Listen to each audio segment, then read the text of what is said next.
ಎಲ್ಲರಿಗೂ ಬರ್ಚಸ್ ಸ್ಕೂಲಿಗೆ ಸುಸ್ವಾಗತ. ಇವತ್ತು ನಾವು ಕನ್ನಡದಲ್ಲಿ ಫಿಶರ್ಸ್ ಗೇಮ್ನ ಹಿಂದ್ಗಡೆ ಇರುವಂತಹ ಪ್ಲಾನ್ ಎಂತಹದ್ದಿತ್ತು ಅನ್ನೋದನ್ನ ಗಮನಿಸೋಣ. 1970 ಆ ದಿನಗಳಲ್ಲಿ ನಾನು ಚೆಸ್ ಕಲಿತಾ ಇರುವಂತಹ ಸಮಯ.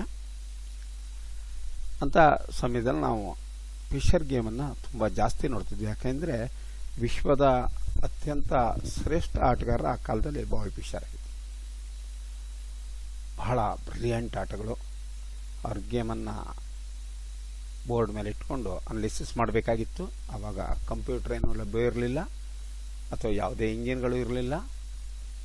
ಆನ್ ದ ಬೋರ್ಡ್ ಬಹಳ ಸುಂದರವಾಗಿ ಆಟಗಳನ್ನು ನೋಡ್ತಿದ್ವಿ. ಈಗ ಅದರಲ್ಲಿ ಒಂದು ಆಟವನ್ನು, ಆ ಟೈಮ್ನ ಆಟವನ್ನು ನೋಡೋಣ.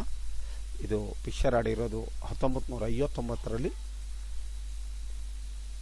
ತುಂಬ ಒಳ್ಳೆಯ game. Rail of the main line E4, E5, NF3, NC6, BB5, A6, BA4, Knight F6, Castles, BE7, Rook E1, B5, BB3, Castles, C3, D6, H3, Knight A5, Bishop C2, C5, D4, Queen C7. ಇದು rail of the main line. ನಾವು ಹುಡುಗರಿಗೆ ಕಲಿಸುವಾಗ ಹೇಳ್ತೇವೆ, ಆದಷ್ಟು main line ಆಡಿ. ಏಕೆಂದರೆ Fisher ಇರ್ಬೋದು, ಬೋಟ್ನಿಮಿಕ್ ಇರ್ಬೋದು, ಪೆಟ್ರೋಷನ್ ಇರ್ಬೋದು, ಸ್ಪ್ಯಾಸ್ಕಿ ಇರ್ಬೋದು, ಕಾರ್ಪೋ ಇರ್ಬೋದು, ಕಾಸ್ಪ್ರೋ ಇರ್ಬೋದು, ವಿಶ್ವನಾಥ್ ಆನಂದ್ ಇರ್ಬೋದು, ಎಲ್ಲ ಫೇಮಸ್ ಆಟಗಾರರು ಕೂಡ ಓಪನಿಂಗ್ನಲ್ಲಿ ಮೇನ್ ಲೈನನ್ನೇ ಆಡ್ತಾರೆ. ಯಾರೋ ಸೈಡ್ ಲೈನ್ ಆಡೋದಿಲ್ಲ. ಯಾಕೆಂದರೆ ಸೈಡ್ ಲೈನ್ ಹಿಂದೆ ಅಂತಹ ಸಪೋರ್ಟ್ ಮಾಡುವಂತಹ ಪ್ಲ್ಯಾನ್ಗಳಿರೋದಿಲ್ಲ. ಮೇನ್ ಲೈನ್ ಹಿಂದೆ ಉತ್ತಮವಾದ ಪ್ಲ್ಯಾನ್ ಇರ್ತದೆ. ಒಂದು ಪ್ಲ್ಯಾನ್ ಮಾಡಿ ಒಳ್ಳೆಯ ಆಟವನ್ನು ಕೊಡ್ಬೋದು. ಮನಸ್ಸಿಗೂ ತೃಪ್ತಿರ್ತದೆ.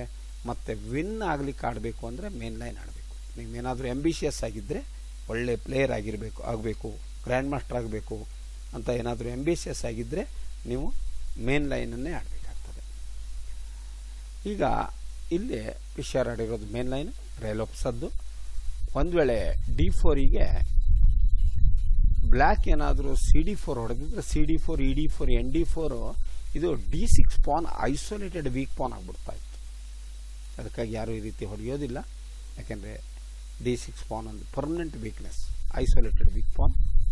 ಅದಕ್ಕಾಗಿ D4ಗೆ ಕ್ವೀನ್ C7, ನೈಟ್ BD2 ಇದೆಲ್ಲ ಮೇನ್ ಲೈನ್ಗಳೇ. BD7, ನೈಟ್ F1 ಇದು rail of the main idea. Bring your minor piece to the king side.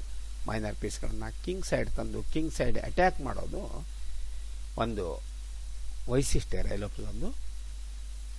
RF8, night E3. ಹೆಚ್ಚಾಗಿ ಈಗ ಮಾಡರ್ನ್ ಆಟಗಳಲ್ಲಿ ಇಲ್ಲಿ NG3 ಜಾಸ್ತಿ ನೋಡ್ತೇವೆ. ಅದಕ್ಕಾಗಿ ಇದು NE3 ಐಡಿಯಾ.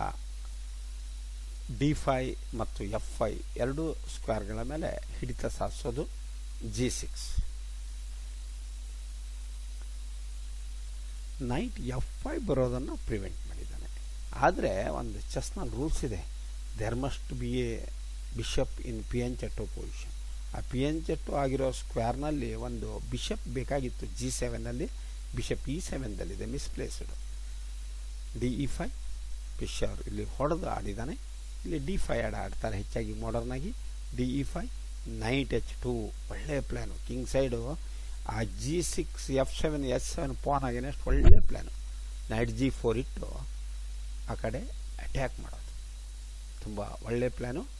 ಈಗ NG4ನ ತಡೆಯೋದಕ್ಕೆ ಬ್ಲ್ಯಾಕ್ R8 ಆಡಿದ್ದಾರೆ. ಐಡಿಯಾ ಅಂದರೆ NH-G4 ಏನಾದರೂ ಆಡಿದ್ರೆ ಬಿಷಪ್ ಇಂಟು G4 ಸೀದಾ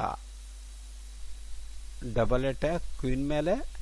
ಮತ್ತು ಕ್ವೀನಿಗೆ ಜಾಗನೇ ಇಲ್ಲ, ಕಳ್ಕೊಳ್ಬೇಕಾಗ್ತದೆ ಕ್ವೀನನ್ನು. ಆ ಉದ್ದೇಶಕ್ಕಾಗಿ RFD8, ರುಕ್ ಓಪನ್ ಫೈಲ್ನಲ್ಲಿ ಕ್ವೀನ್ F3. ಫಿಶರ್ ಒಂದು ಒಳ್ಳೆ ಮೂವನ್ನು ಆಡೋದಲ್ಲಿ ಕ್ವೀನ್ ತರಿಸ್ಕೊಳ್ಳೋದಕ್ಕೆ ಅವನ idea NG4, bishop E6, NH-G4. ಅವನ ಮೊದಲನೇ ಸ್ಟೆಪ್ ಸಕ್ಸಸ್ ಆಯಿತು. ಕಿಂಗ್ ಸೈಡ್ ಅಟ್ಯಾಕ್ ಮಾಡೋದಕ್ಕೆ G6 ಇರುವಾಗ S6 ಮತ್ತು F6 ಸ್ಕ್ವೇರ್ಗಳ ಮೇಲೆ ಅಟ್ಯಾಕ್ ಮಾಡೋದಕ್ಕೆ ಒಂದು ಒಳ್ಳೆಯ ಪ್ಲ್ಯಾನ್. ಇದು ಬ್ರೇಕಿಂಗ್ ದ ಕ್ಯಾಸಲ್ ಸ್ಟ್ರಕ್ಚರ್ ಹೇಳ್ತೇವೆ ನಾವು. ಒಂದು ಕ್ಯಾಸಲ್ ಸ್ಟ್ರಕ್ಚರ್ ಇರುವಾಗ ಈ ರೀತಿ ಸ್ಟ್ರಕ್ಚರ್ ಇರುವಾಗ ಈ ರೀತಿ ಅಟ್ಯಾಕ್ ಮಾಡಬೇಕು ಅಂತ ಇರ್ತದೆ. ಈಗ ಈ G6F7 G7 ಇರುವಾಗ ಯಾವ ರೀತಿ ಕ್ಯಾಸಲ್ ಸ್ಟ್ರಕ್ಚರ್ ಬ್ರೇಕ್ ಮಾಡ್ಬೋದು ಥೆರಿಯಾಟಿಕಲಿ ಅಂತ ನಾವು ಇದರಲ್ಲಿ ನೋಡ್ಬೋದು. NH-G4 ಈಗ ಬ್ಲ್ಯಾಕ್ ಡಿಫೆನ್ಸಿಗೆ ಟೈ ಆಗಬೇಕು, ಯಾಕೆಂದರೆ ವೈಟಿನ ಅಟ್ಯಾಕ್ ತುಂಬ ಸೂಪರ್ಬ್ ಆಗಿದೆ. Night into G4 force, otherwise night into night. So H-G4 ಪಾನಿಂದ ಹೊಡೆದಾನೆ. H5 open ಮಾಡಿ H5ನಲ್ಲಿ ರುಕ್ಕು ಮತ್ತು ಕ್ವೀನ್ ಅಂತಂದು H7 ವೀಕ್ ಸ್ಕ್ವೇರ್ನ ಗುರುತಿಸಿದ್ದಾನೆ H5 ಮೇಲೆ ಅಟ್ಯಾಕ್ ಮಾಡೋದಕ್ಕೆ. And attack from weaker side, ಯಾವ ಕಡೆ ಒಪೋನೆಂಟ್ನ ಪೀಸ್ ಕಡಿಮೆ ಇದೆಯೋ ಆ ಕಡೆ ಅಟ್ಯಾಕ್ ಮಾಡಿ ಅಂತ. ಈಗ ಕ್ಯಾಸಲ್ ಸ್ಟ್ರಕ್ಚರ್ ಏನಿದೆ ಅಲ್ಲಿ ಬ್ಲ್ಯಾಕಿನ ಮೇನ್ ಡಿಫೆನ್ಸಿವ್ ಪೀಸ್ ನೈಟ್ ಇಲ್ಲ, ಅದಕ್ಕಾಗಿ H7 ತುಂಬ ವೀಕ್ ಆಗಿದೆ. ಅದ್ರ ಮೇಲೆ ಅಟ್ಯಾಕ್ ಮಾಡೋದಕ್ಕೆ H5 ಫಿಶರ್ ಓಪನ್ ಮಾಡಿದ್ದಾನೆ. ಕ್ವೀನ್ C6 ಫಸ್ಟ್ D5ನ ಕಂಟ್ರೋಲ್ ಮಾಡ್ಕೊಂಡು ನೈಟ್ D5 ಬರಬಾರ್ದು ಅಂತ ಕಂಟ್ರೋಲ್ ಮಾಡ್ದ. G5 ತುಂಬ unbelievable brilliant move, PAN sacrifice. ಇದು ಸುಲಭದ ಕ್ಯಾಲ್ಕುಲೇಷನಿಗೆ ಸಿಗುವಂಥದ್ದಲ್ಲ, ಒಳ್ಳೆ ಕ್ಯಾಲ್ಕುಲೇಷನ್. ಯಾಕೆಂದರೆ ಬಿಷಪ್ ಇಂಟು G5 ಹೊಡೆದ್ರೆ ನೈಟ್ D5, ಬಿಷಪ್ D5 ಏನಾದರೂ ಹೊಡೆದ್ರೆ ಬಿಷಪ್ ಇಂಟು G5. ಇದು ವೈಟಿಗೆ ಬೆಟರು. ರುಕ್ ಮೇಲೆ ಅಟ್ಯಾಕು, ಇಲ್ಲಿ ಬಿಷಪ್ ಮೇಲೆ ಅಟ್ಯಾಕು. So white better. ಇನ್ನು BG5 ND5ಗೆ ಬಿಷಪ್ C1 ಅಂತ ಹೊಡೆದ್ರೆ NF6 check, KG7 N8 exchange up. ಅದೇ ND5ಗೆ ಬಿಷಪ್ E7 ಅಂತ ಹೋದರೆ N into E7, rook into E7, queen F6, rook attack, rook E8 ಆಡಿದ್ರೆ BS6 mate. Idea queen to the G7 and mate. ಇದು ತುಂಬ brilliant ಆದ calculation. ಅದಕ್ಕೆ G5 ಆಡ್ದ. Night C4. ಅವನು ಇದೇ ಈ ಕ್ವೀನ್ ಸೈಡ್ ನೈಟ್ ತುಂಬ ವೀಕ್ ಆಗಿತ್ತು, ಅದ್ರ ಎಕ್ಸ್ಚೇಂಜ್ ಮಾಡೋಣ ಕಿಂಗ್ ಸೈಡ್ ನೈಟಿಗೆ ಅಂತ E3ಯಲ್ಲಿರೋ ನೈಟನ್ನು ಎಕ್ಸ್ಚೇಂಜ್ ಮಾಡಲಿಕ್ಕೆ ನೈಟ್ C4 ಆಡ್ದ. ಬಟ್ ಯಾವಾಗಲೂ ಒಂದು ಗಾದೆ ಇದೆ, ಕ್ವೀನ್ ಸೈಡ್ ನೈಟಿಗೆ ಕಿಂಗ್ ಸೈಡ್ ನೈಟನ್ನು ಎಕ್ಸ್ಚೇಂಜ್ ಮಾಡಬಾರ್ದು, ಒಳ್ಳೆ ಆಟಗಾರ ಮಾಡೋದು ಇಲ್ಲ ಥಿಯರಿ ಕೂಡ. ಅದಕ್ಕಾಗಿ ನೈಟ್ G4 ಆ ನೈಟನ್ನು ಎಕ್ಸ್ಚೇಂಜ್ ಮಾಡಲಿಕ್ಕೆ ಕೊಡಲಿಲ್ಲ. ಅಲ್ಲಿ ಪೀಸ್ ಇಟ್ಕೊಂಡು ಆಡಬೇಕು ನೈಟನ್ನು. ಇಂಥ ಟೈಮ್ನಲ್ಲಿ ಯಾವ ಪೀಸ್ ಇಟ್ಕೊಂಡು ಆಡಬೇಕು, ಯಾವ್ದು ಎಕ್ಸ್ಚೇಂಜ್ ಮಾಡ್ಕೊಂಡು ಆಡಬೇಕು ಅನ್ನೋದು ಭಾಳ ಇಂಪಾರ್ಟೆಂಟು. ಅದನ್ನು ಇಲ್ಲಿ ಫಿಶರ್ ತೋರಿಸ್ಕೊಟ್ಟಿದ್ದಾರೆ. Night G4. ಈಗ ಬಿಷಪ್ G4 ಫೋರ್ಸು, ಯಾಕೆಂದರೆ ನೈಟ್ D2 ಆಡಿದ್ರೆ NS6 ಚೆಕ್, KG7 ಆಡಿದ್ರೆ queen G3, queen C7 ಪಾನಿಗೆ support ಮಾಡಿದ್ರೆ ರುಕ್ಕಿ ನೈಟ್ ಅಟ್ಯಾಕ್. ನೈಟ್ C4 ವಾಪಸ್ ಆಡಿದ್ರೆ B3, NB6 ಆಡಿದ್ರೆ NF5 ಚೆಕ್. ಇದು ಕೇಳ್ತಾರೆ brilliant move. GF5 E5 bishop attack. BD5 ಆಡಿದ್ರೆ F6 ಚೆಕ್, ಬಿಷಪ್ F6 ಆಡಿದ್ರೆ GF6, ಕಿಂಗ್ F6ಗೆ BF4 ಅನ್ಬಿಲೇಬಲ್ ಮೂವ್. ತುಂಬ ಸುಂದರವಾದ ಮೂವ್ ನೋಡಿ ಇಲ್ಲಿ. ಯಾಕೆಂದರೆ ಇಲ್ಲಿ RD7 ಅಂತ ಆಡಿದ್ರೆ queen G5 check, king E6 ಆಡಿದ್ರೆ RE5 check, king D6 RE6 check, bishop and ರುಕ್ಕಿಂದ ಡಬಲ್ ಚೆಕ್, ಕಿಂಗ್ E6ಗೆ BF5 ಮೇಟ್, BF4ಗೆ EF4 ಅಂತ ಹೊಡೆದ್ರೆ queen H4 check, KG7, queen S7 check, king F8, queen H. ಅದಕ್ಕಾಗಿ NG4ಗೆ ಅವನು ಬಿಷಪ್ ಇಂಟು G4 ಹೊಡೆದ, queen into G4. ಈಗ ಅವನ ಪ್ಲ್ಯಾನು ಕ್ಲಿಯರ್ ಆಗಾಯಿತು. ಕಿಂಗ್ ಸೈಡ್ ಅಟ್ಯಾಕ್ ಮಾಡೋದು, ಡಬಲ್ ಬಿಷಪ್ ಅಡ್ವಾಂಟೇಜ್. ವೈಟಿಗೆ 2 ಬಿಷಪ್ ಇದೆ, ಬ್ಲ್ಯಾಕಿಗೆ ಬಿಷಪ್ ಆ್ಯಂಡ್ ನೈಟ್ ಇದೆ. ಈ ಡಬಲ್ ಬಿಷಪ್ ಅಡ್ವಾಂಟೇಜ್ ಏನು ಅನ್ನೋದನ್ನು ಬಿಷಪ್ ಇಲ್ಲಿ ಪ್ರೂವ್ ಮಾಡಿದ್ದಾನೆ. ಕಿಂಗ್ ಸೈಡು ಅಟ್ಯಾಕಿಗೆ ಮತ್ತು ಡಿಫೆನ್ಸಿಗೆ ಬಿಷಪ್ ತುಂಬ ಫಾಸ್ಟಾಗಿ ಬರುತ್ತೆ. ನೈಟ್ ಆದರೆ ಆಗಲ್ಲ. ಡಿಫೆನ್ಸಿಗೆ ಹೋಗಿಬಿಟ್ರೆ ಅಟ್ಯಾಕಿಗೆ ಬರೋದಿಲ್ಲ, ಅಟ್ಯಾಕಿಗೆ ಹೋದರೆ ಡಿಫೆನ್ಸಿಗೆ ಬರೋದಿಲ್ಲ. NB6 ಅವನು ಆ H7ನ ಇದ್ರ ಮಾಡೋದಕ್ಕೆ NB6 ಆಡಿದ್ದಾನೆ black. Idea ND7 NF8 ಆಡಿಬಿಟ್ಟು ಅದನ್ನು ಇದ್ರ ಮಾಡೋದು. ಆದ್ರೆ ಒನ್ಸ್ NF8 ಹೋದ್ಮೇಲೆ ಮತ್ತೆ ಈ ಕಡೆ ಅಟ್ಯಾಕಿಗೆ ಬರೋದಿಲ್ಲ. ಇದು ನೈಟಿನ ಡ್ರಾಬೇಕು, ದೌರ್ಬಲ್ಯ. ಬಿಷಪ್ ಆದರೆ ಒಂದೇ ಬಾರಿ ಅಟ್ಯಾಕ್ ಮತ್ತು ಡಿಫೆನ್ಸ್ ಎರಡೂ ಕಡೆ ಬರುತ್ತೆ. G3 ಫಿಶರ್ ಕಂಟಿನ್ಯೂ ಮಾಡ್ದ ಅವನ ಅಟ್ಯಾಕನ್ನು. ಕಿಂಗ್ G2 RH1 ಇಟ್ಟು H7 ಮೇಲೆ ಅಟ್ಯಾಕ್ ಮಾಡೋದಕ್ಕೆ C4. ಇಲ್ಲಿ ND7 ಇಮಿಡಿಯೇಟಾಗಿ ಅಷ್ಟು ಒಳ್ಳೆಯದಲ್ಲ, ಯಾಕಂದರೆ king G2, NF8, bishop E3, C4, B4 ಏನಿದೆ ಇದು all of sudden double bishop ತುಂಬ ಸ್ಟ್ರಾಂಗ್ ಆಗಿ ಕಾರ್ಯನಿರ್ವಹಿಸಿಬಿಡುತ್ತೆ. A4 ಬ್ರೇಕ್ ನಂತರ ತುಂಬ ಅಡ್ವಾಂಟೇಜ್ ಬಂದ್ಬಿಡುತ್ತೆ. ಅದಕ್ಕಾಗಿ G3ಗೆ C4 ಅಂತ ಕ್ಲೋಸ್ ಮಾಡುತ್ತೆ ಬ್ಲ್ಯಾಕ್. KG2 ಐಡಿಯಾ ಎರಡೇ ಮೂದಲ್ಲಿ attack. Rook H1, queen H3 followed by queen into H7, ND7, rook H1 attacking NF8. ಈಗ ಕಿಂಗ್ ಸೈಡು ಎಲ್ಲ ಡಿಫೆನ್ಸ್ ಆಯಿತು ನೋಡಿ. H7 ಡಿಫೆನ್ಸ್ ಹಾಕ್ಕೊಂಡಿದೆ, ನೈಟ್ ಬಿಷಪ್ ಎರಡೂ ಮೈನರ್ ಪೀಸ್ ಕಿಂಗ್ ಸೈಡ್ ಡಿಫೆನ್ಸಿಗೆ ಬಂದಿದೆ, ರುಕ್ D5 ಓಪನ್ ಇದೆ ಎಲ್ಲ. ಅದು ಆದರೆ ವೈಟ್ ಹತ್ರ ಡಬಲ್ ಬಿಷಪ್ ಅಡ್ವಾಂಟೇಜ್ ಇದೆ.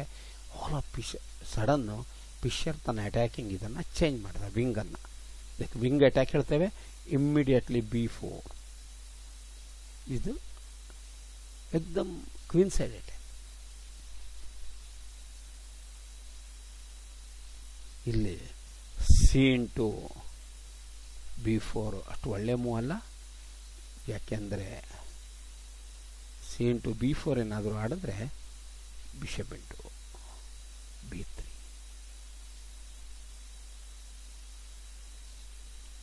ಕ್ವೀನ್ ಇಂಟು ಪಾನ್ ಏನಾದರೂ ಹೊಡೆದಿದ್ರೆ ಬಿಷಪ್ E3.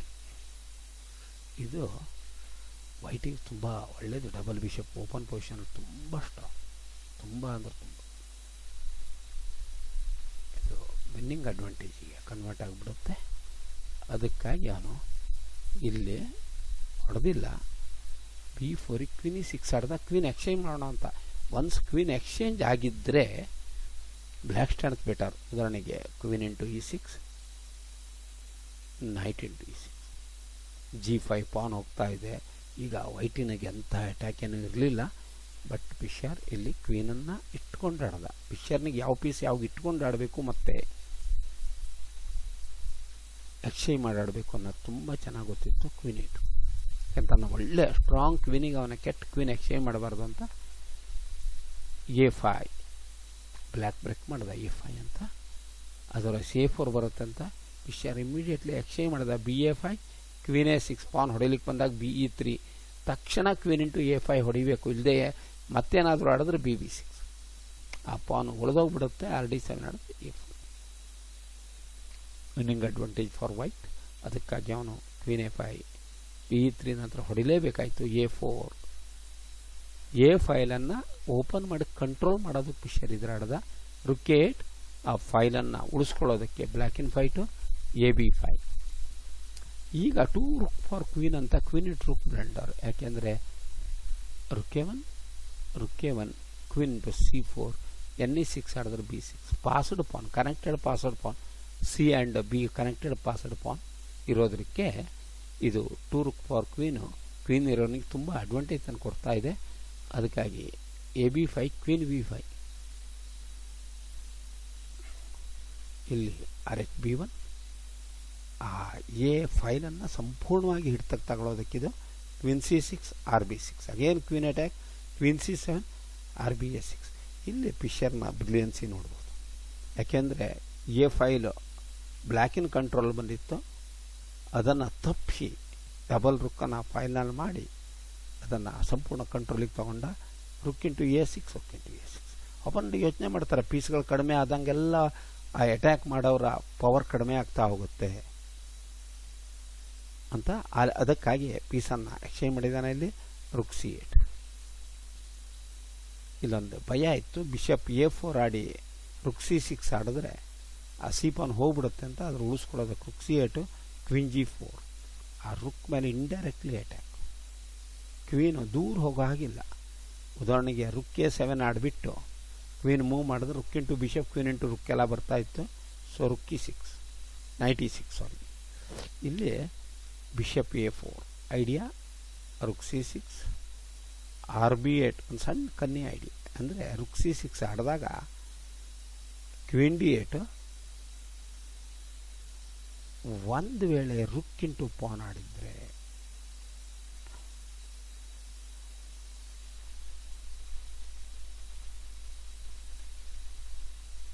ಕ್ವೀನ್ D3, ಈಗ ವಾಪಸ್ ರುಕ್ C6, ರುಕ್ B1, ಈ F1 ಸ್ಕ್ವೇರ್ ವೀಕು. ಇದು ಬ್ಲ್ಯಾಕಿಗೆ ಒಳ್ಳೆ ವಿನ್ನಿಂಗ್ ಅಡ್ವಾಂಟೇಜ್ ತಂದ್ಬಿಡುತ್ತೆ.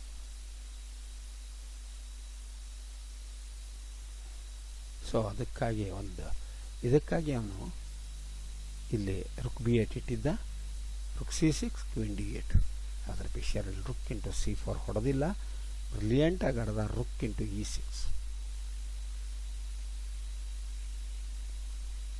ಈಗ ಪಾನ್ ಇಂಟು ರುಕ್ ಇಲ್ಲಿ ಅರ್ಥರಹಿತವಾದ್ದು, ಯಾಕೆಂದರೆ queen into pawn check win ಆಗಿಬಿಡುತ್ತೆ ಆಟ ಸುಲಭವಾಗಿ. ಪಾನ್ ಇಂಟು ರುಕ್ ಹೊಡೆದಿದ್ದರೆ ಕ್ವೀನ್ ಇಂಟು ಪಾನ್ ಚೆಕ್, ಕಿಂಗ್ಗೆ ನೀವು ಇಲ್ಲಿ queen into pawn followed by bishop D5 win ಆಗ್ಬಿಡ್ತಾಯಿತ್ತು. ಸೊ ಕ್ವೀನ್ C8, ಕ್ವೀನನ್ನೇ ಪಿನ್ ಮಾಡ್ದ. ಒಂದು ವೇಳೆ ರುಕ್ ಮೂವ್ ಮಾಡಿದ್ರೆ ಕ್ವೀನ್ ಹೋಗುತ್ತೆ, ಇಲ್ಲದೆ ಹೋದ್ರೆ ರುಕ್ ಹೋಗುತ್ತೆ ಅಂತ ಆಲೋಚನೆ ಮೇಲೆ ಬ್ಲ್ಯಾಕ್ ಕ್ವೀನನ್ನೇ ಪಿನ್ ಮಾಡ್ದ. ಬಟ್ ಪಿಷರ್ ಅವನ ಬ್ರಿಲಿಯನ್ಸಿನ ತೋರಿಸ್ದ tactics, brilliant tactics. BD7 immediately black resign ಮಾಡಿದ. ಯಾಕೆಂದರೆ ಇಲ್ಲಿ ಇಫ್ ಕ್ವೀನ್ ಇಂಟು D7 ಹೊಡೆದಿದ್ರೆ rook into G6 check, G6, queen D7, ಕ್ವೀನನ್ನೇ ವಿನ್ ಆಗ್ತಾ ಇದ್ದ. ಇದು ಪಿಷರ್ ಯಾವ ರೀತಿ ಇದರಲ್ಲಿ ಕಿಂಗ್ ಸೈಡ್ ಅಟ್ಯಾಕ್ ಮಾಡ್ದ ಫಸ್ಟು, ಅದು ಡಿಪೆಂಡ್ ಆದ ನಂತರ ಕ್ವೀನ್ ಸೈಡ್ ಅಟ್ಯಾಕ್ ಮಾಡ್ದ. ಯಾವ ಪೀಸನ್ನು ಇಟ್ಕೊಂಡು ಆಡಬೇಕು, ಯಾವ್ದು ಎಕ್ಸ್ಚೇಂಜ್ ಮಾಡಬೇಕು, ಡಬಲ್ ಬಿಷಪ್ನ ಅಡ್ವಾಂಟೇಜ್ ಏನು, ಗೇಮನ್ನು ಲಾಸ್ಟಿಗೆ ಫಿನಿಷ್ ಮಾಡುವಾಗ ಎಷ್ಟು ಸೂಪರ್ ಫಿನಿಷ್ ಮಾಡ್ಬೋದು, ಇದೆಲ್ಲವನ್ನು ಪಿಷರ್ ಆಟದಿಂದ ಕಲಿತೇವೆ. ಈ ರೀತಿ ಉತ್ತಮ ಆಟಗಾರರ ಆಟವನ್ನು ಅಭ್ಯಾಸ ಮಾಡೋದ್ರಿಂದ ನಮ್ಮ ಆಟದ ಸಾಮರ್ಥ್ಯವನ್ನು ಹೆಚ್ಚಿಸ್ಕೊಳ್ಬೋದು.